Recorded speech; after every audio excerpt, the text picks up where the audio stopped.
Shalom, brothers, friends. We are continuing our class B'ezrat Hashem on the Chatzar Yosef. We're learning, of course, the deep stories of the Gemara Masechet Gittin, along with all the commentaries and deeper paths that Hashem leads us through to understand His wonderful Torah. We are in chapter 11, section 2. Just a quick, recap for those who missed. We are in the middle of a famous story, Masechet Gittin, page 56. On the bottom over there, it talks about a man named Onkelos. Onkelos was a Jewish convert. He was actually the nephew of the Roman General Emperor Titus, who destroyed the second Bet HaMikdash. His nephew was Onkelos. Onkelos was Roman, of course, and eventually he became Jewish. But this story is before he became Jewish. This story is when he was searching, he was having a soul-searching episode, if you will, trying to find out whether or not it's a good thing to become Jewish. And through that, he indulged in witchcraft. The specific type of witchcraft was something called Ov. Ov is a type of witchcraft the Torah talks about. It forbids 100%. Ov is basically where you go to a witch, or if a person knows how to do it himself, he could do it himself. Shaul also did it. Yes, in the Tanakh it talks about Shaul, who did it before he went to war with Amalek.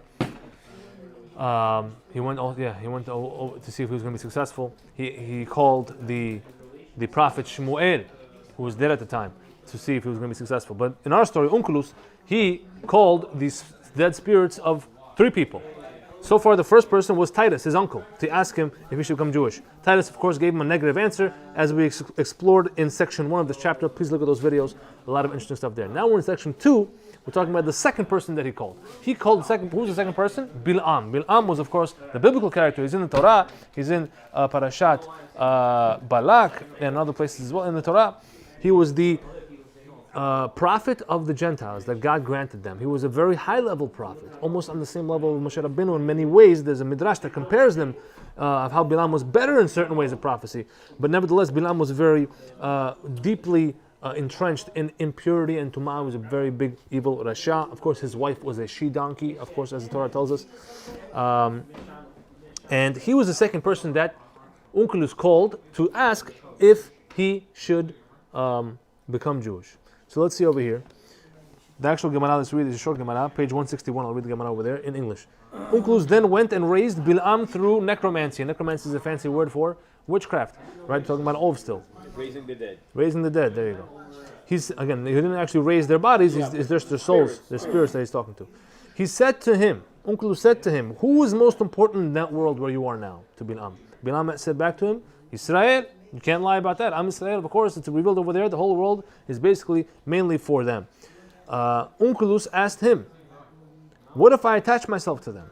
Meaning, what if I become Jewish? Bil'am said to him, you shall not seek their peace nor their good all your days. What is that? Are those his original words? No. Those words are actually a pasuk, a verse straight from the Torah in Devarim 23:7. He quotes to him a verse from the Torah as an answer. We'll see. That's one of our questions. Why did he have to do it this way? First of all, we spoke about last week. Look over there in the previous video. We spoke about what this verse means. What's the context of this verse? It's all in note 1. Basically, the context over there is, I'll read to you a few verses from that area, before and after. The Torah says like this: an Ammonite or a Moabite, a person from Ammon or a person from Moab, from those times, we don't know who they are today, but in those times they were clear who they were, shall not enter into the congregation of Hashem. That means that even if they converted, they're not allowed to marry a Jewish woman. How long? Says the Gemara, Masechet Kiddushin, up till 10 generations. Well, the Torah says up to 10 generations. What does 10 generations mean? The Gemara explains, it means not actually 10. You don't actually sit and count 10 generations from the time he converted. It means until it becomes forgotten that this person's lineage is from a convert of Ammon or Moab, which could take 5-6 generations. Do you know who your great-great-grandfather was? Maybe you do. You know everybody. Do you know? No, you don't. Right? So that's the point. Once they become mixed in, at that point they can marry a Jewish woman. It says that for a lot of things. Yes, it says that for a mamzer. It says that for Ammon and Moab. So people forget. Sorry? So it really means yes, the Gemara explains, it means until it's forgotten that this person's lineage is from that negative thing. Yes, that's what I'm saying. 100%. It's not actually 10 generations. Okay, which is actually a leniency. You find a lot of things like that. The Torah says something strict and hard, but then the Gemara reveals it's actually softer. Meaning the Torah says 40 lashes. What's the maximum amount of lashes someone can earn for one sin is 40 lashes. Says the Gemara, how much is it actually? 39.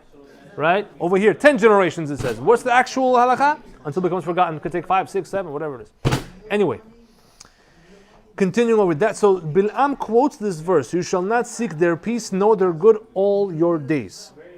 So he was trying to say by this, again, I was reading the context of this verse. In note 1 it says, A real quick question.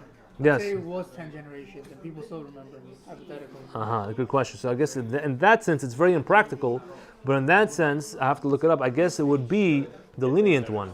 I think it would be lenient. I think it would be allowed after that. But I don't know. I have to look that up. Good question. So now You would have to do a very concrete history. yeah, not everyone kept track like that. So it says over here, an Ammonite or a Moabite shall not enter the congregation of Hashem. Why? What's the reason? These two nations were not allowed, were penalized this badly by the Torah, because he hired against you Bil'am, right? Moab. The whole story of Balak, he was the king of Moab, and then they hired Bil'am to, right?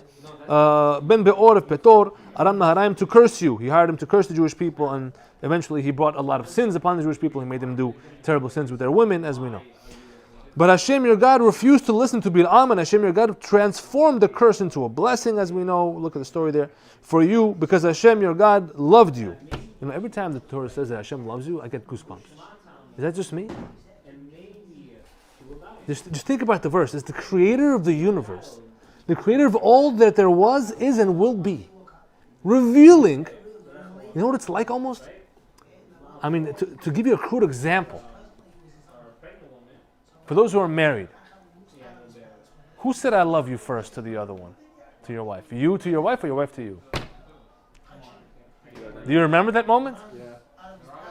It's a very vulnerable, for whoever's saying it, don't tell me, you don't have to tell me. But whoever's saying it, it's a very vulnerable moment.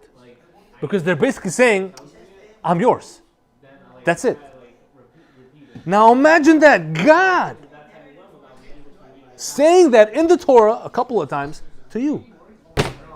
It's an amazing thing. Just to sit and think about that for a second. There's another verse in the Devarim also. Again, I'm sidetracking, but we tend to sidetrack in these lectures. There's another verse that says, God didn't choose you because you're so great, you're so many, there's so many of you. God chose you because He loves you. Because of the promise He made to your forefathers. It's an amazing thing. Okay, I digress.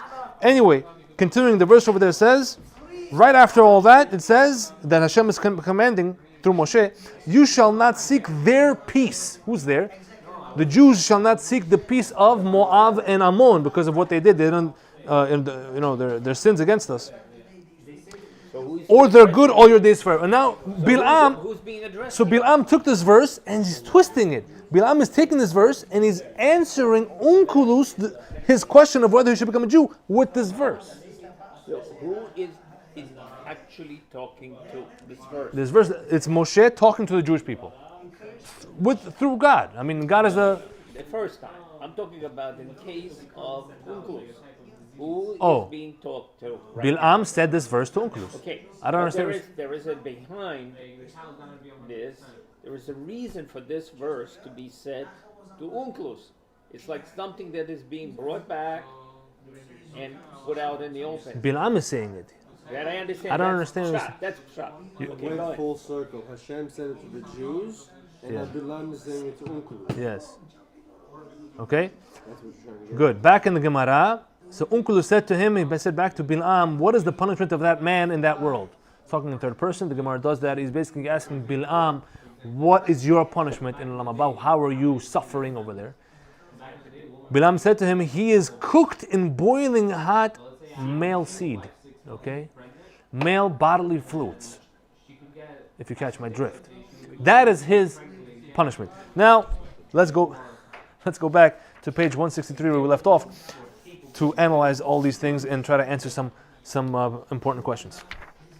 We only have about 2 pages left I want to get through today. Not that much. So the Ya'avetz, he was one of the commentaries that we spoke about in last video. He suggested that the reason Bil'am answered Onkelos' question with the verse from the Torah that we just spoke about is that he was trying to convey to Onkelos that he should treat the Jews the same way the Jews are commanded to treat certain other nations. Right? Treat them back, meaning he's taking it, this verse and sort of criticizing it. He's saying, look, their God told these Jewish people to to reject certain other people, Ammon and Moav, right? So therefore you should reject them too, he's telling them. You, Onkelos, reject them, don't become like them.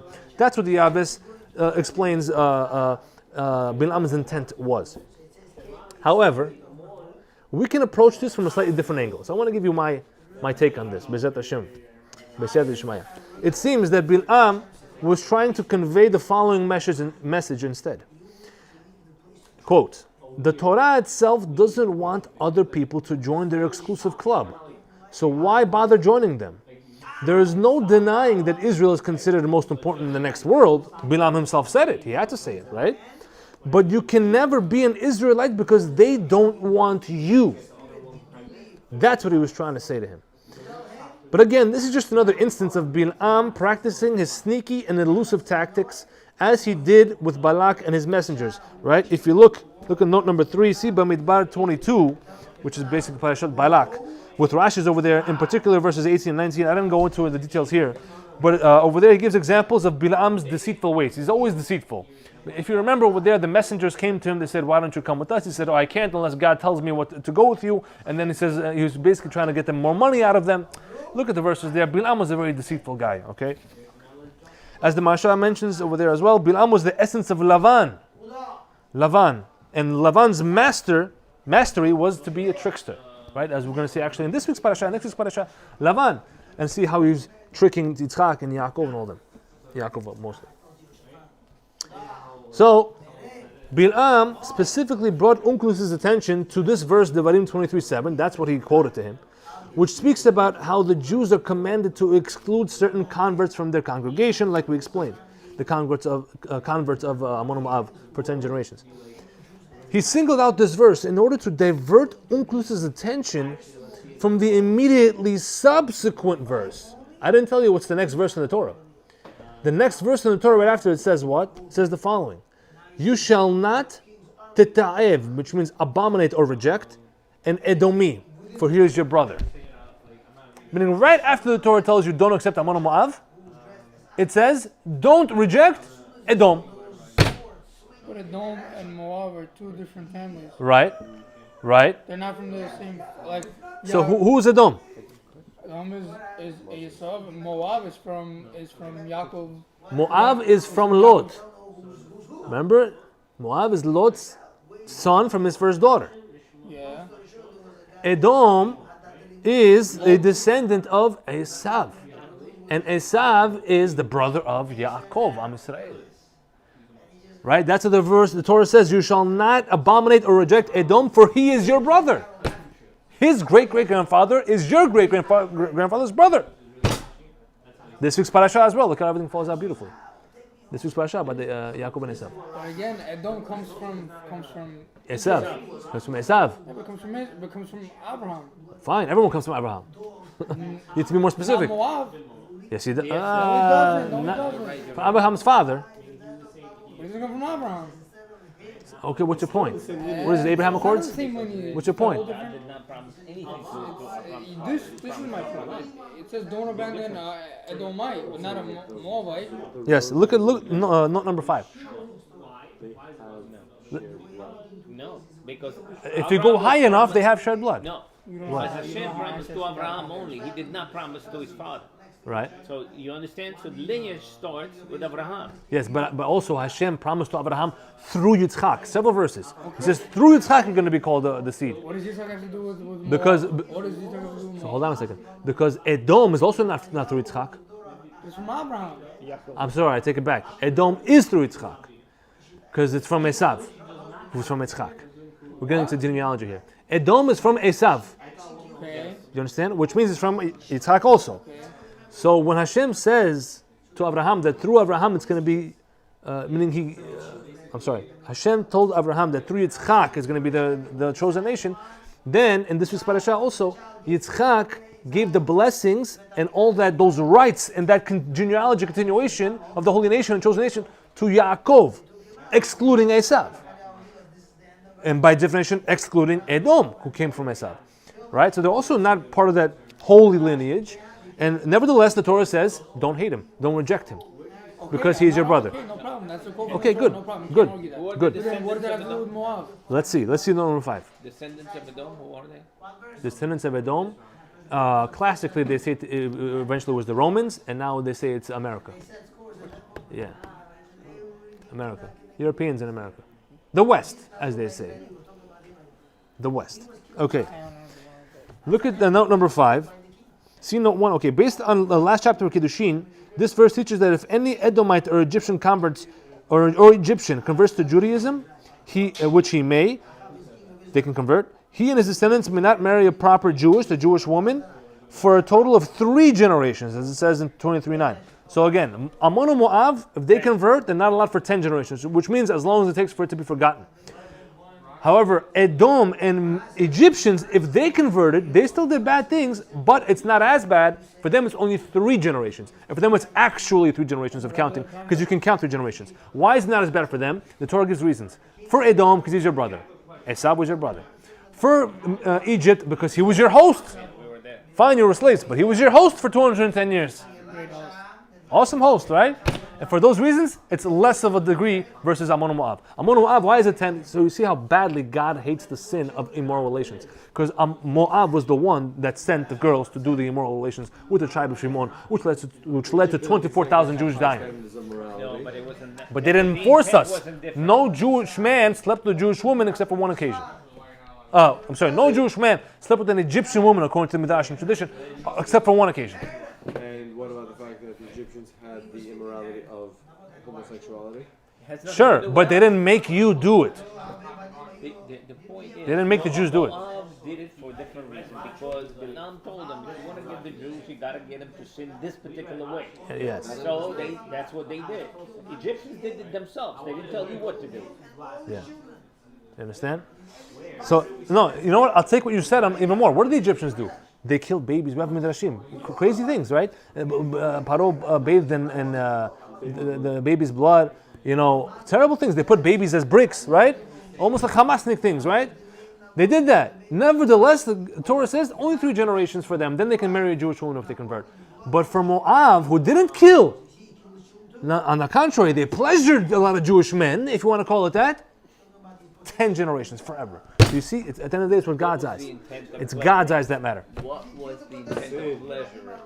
Sin, of course. Because they wanted the Jews to go away from Hashem. Yes, but I'm trying to show you how we, in our minds, sometimes calculate and evaluate how bad a certain thing is, or not as bad, but in God's eyes, He tells you things that you wouldn't expect. I mean, that sin of immoral relations is so much worse than the sin of murder. Okay. But both are cardinal in regards to death penalty. Yes, but in this kind of comparison, we see a difference, 10 and 3. Anyway, let's go further. Note number 5. Hold on, I'm going to ask you a question. Edomites and Egyptian converts are not treated really as Edom and Moab, like I just said, because although they're terrible things, okay, Edom and Egyptians are positive. We said this already. Edom by virtue of a family like Egypt, okay, we said all these things. Fine. So what's your question? What's your main question, Roni? He's bringing. Onkelos said. Shall not. I'm sorry, Bil'am. Bil'am said to Onkelos. Edom. Okay, no problem. But the point is, why did? What's Edom have to do with Moab? He's trying to bring it as a proof. Hold on, no. My point is this. My point is that Bil'am pointed Onkelos' attention to a verse where the Torah says hate or reject a certain people, right? But the next verse right after that, which Onkelos was not pointed to by Bil'am, says that you should not reject a certain people. You understand? You get it? So why are you focusing on this? Focus on this. Because he was devious. Because he's trying to be devious with him to focus his attention. Look, they don't like you. Don't be like them. Okay, that's my point. Good. But really, it's the next one right after Torah says. Okay. Continue further over here. Edom is the descendant of Esau, who's the brother of Yaakov. Edom is also the ancestor of Onkelos' people, the Romans. Right? Edom was an ancestor of Onkelos. So you're not supposed to be rejected. There you go. So that's another support. So see how tricky Bil'am is? He's not telling him this verse. He's telling the one right before it, where it seems that the Torah is rejecting him. Right? This verse seems to be a clear message to Onkelos, almost inviting him to convert. And we know that he eventually does. interestingly enough, in his renowned translation in the Torah to Aramaic, we know that Onkelos became Jewish, and he wrote down a very famous Aramaic translation, which we read every single day. Onkelos translates every verse. So on this verse, he translates the word tita'ev, abominate, right? The Torah says, Lo tita'ev edomi. You shall not abominate or reject an edomi. He translated in verse 8 as terachak in Aramaic, which comes from the root meaning to distance. Rachok means far away. Meaning, making the translation the following: you shall not distance away an Edomite.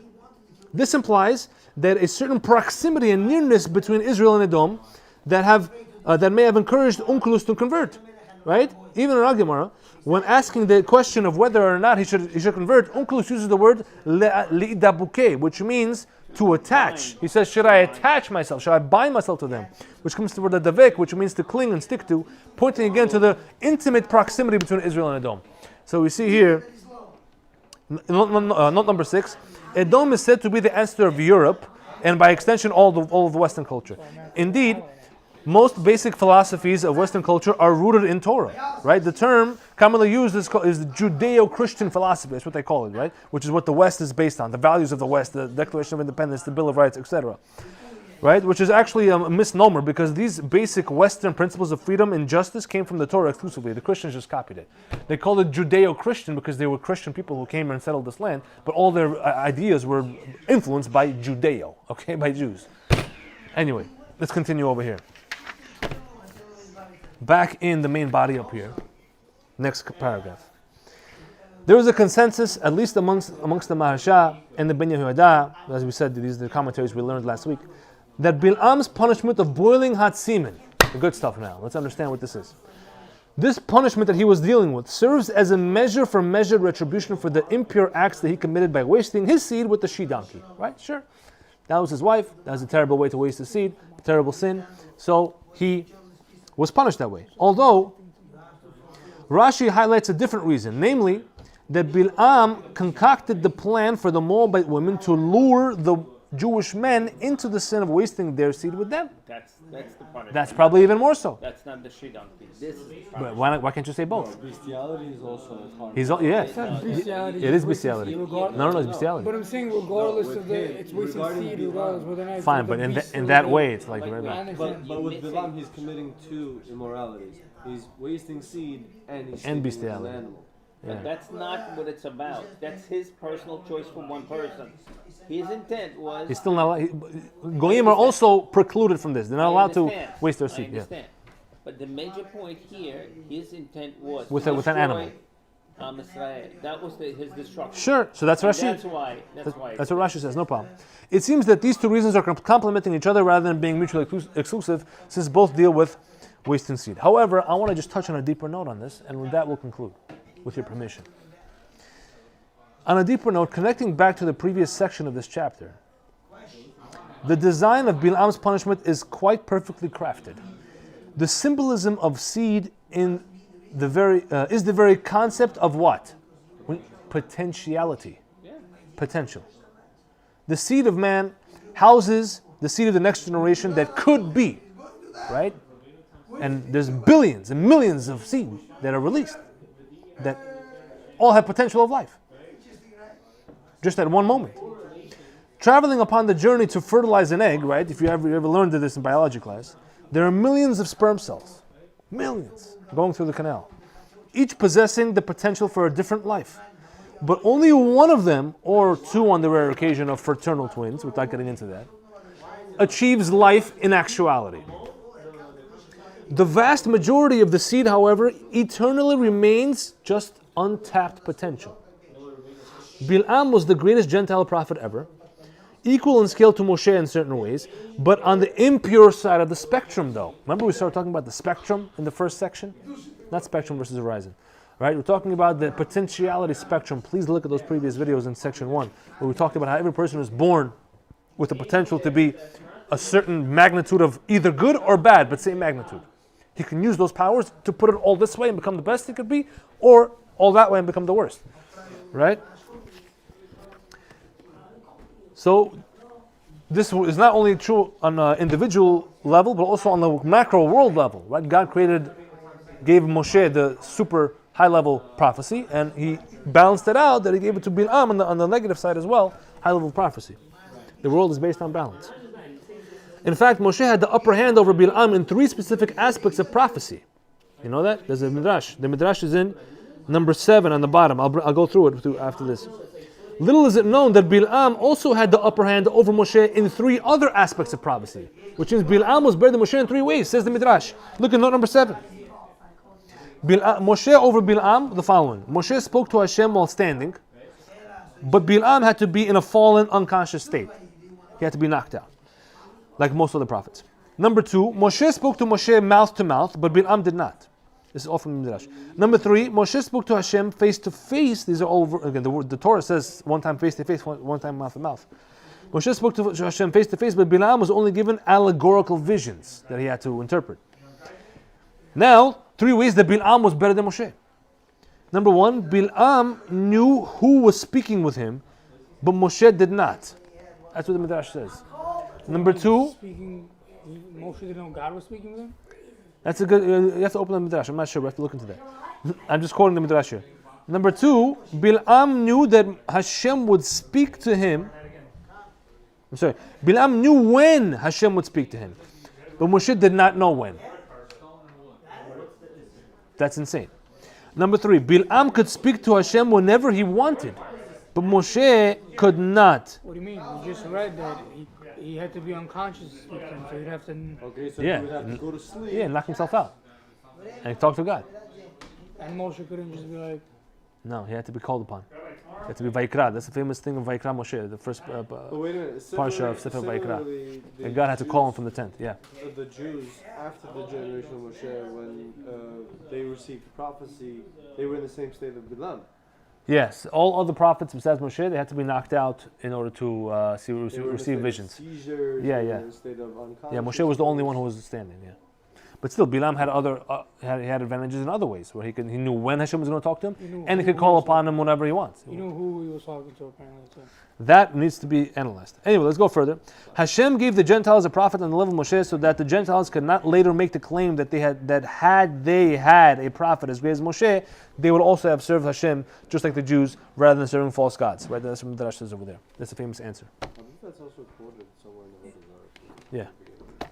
So back over here, based on the principle that we established in the previous section of this chapter, if Bil'am imposed this free will differently, right? In the previous section we explained that a person, if you meet a huge tzaddik, you should know that he could have been a huge rasha with the same magnitude on the other side. Same thing and vice versa. If you meet a huge rasha, you should know that he could have been a huge tzaddik with the same magnitude. Yes, if you could have done some damage. Sure, thank you. I'll take that as a compliment.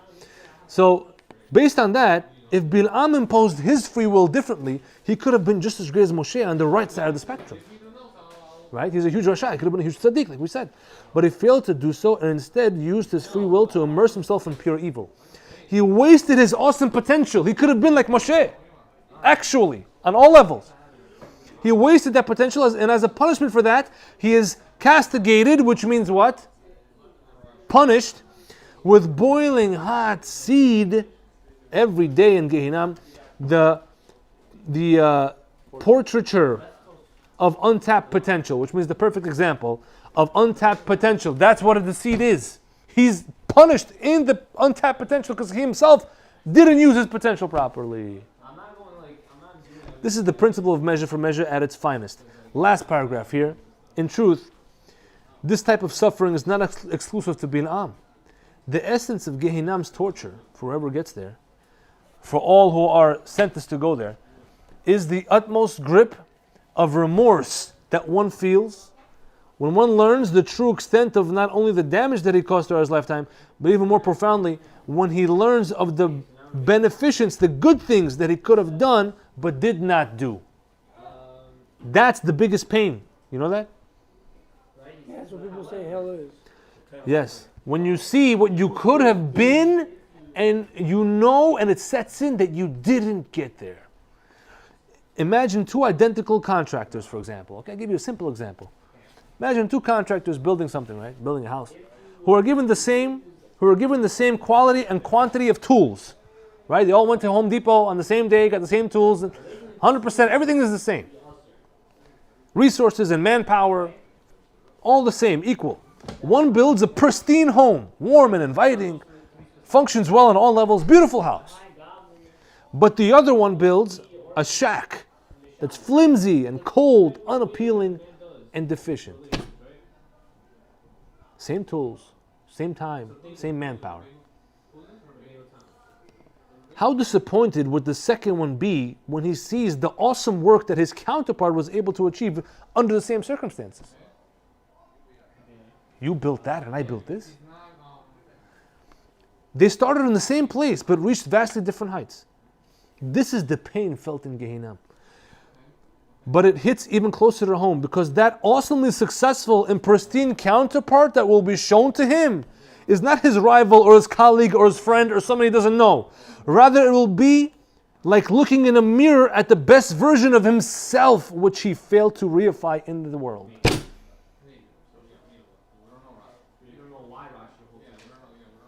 In such a case, he will end up suffering in essentially the same way as Bil'am, in a vat of boiling hot, wasted potential. You always end them all. I end with a bang, right? You gotta end with a good bang.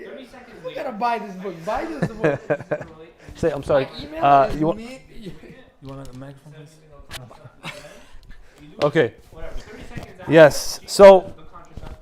Email me at yosefzerov@gmail.com. I just want to read note 8 and call it a day. It's a short note.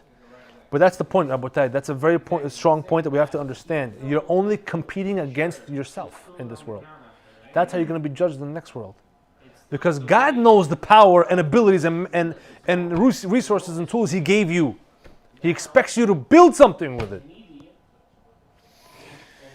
Says note number 8, we began to discuss this in the Chatzar Yosef of the previous section of this chapter above. Depending on the web of moral decisions that one makes throughout one's lifetime, there are an infinite number of versions of oneself that one may end up becoming by the end of one's lifetime. Right? There's so many versions of you that you could be, and you're judged by the end, how you end up. Each version corresponds to its own unique point on the individualized potentiality spectrum. Like I was talking about, again, you have to see section 1 of this chapter. That's going to be 11:1. At the end of life, the actualized version that one ended up being is judged in the upper realms in comparison to the best version that it could have become. That is the point. So Rabotai, take this with you. We are at a time that we have to be working on ourselves where all the chiyot of Am Yisrael come together and they are much needed at this time. Hashem should bless Am Yisrael, Medinat Yisrael, and Mashiach should come very soon. Amen. Ken Yiratzon.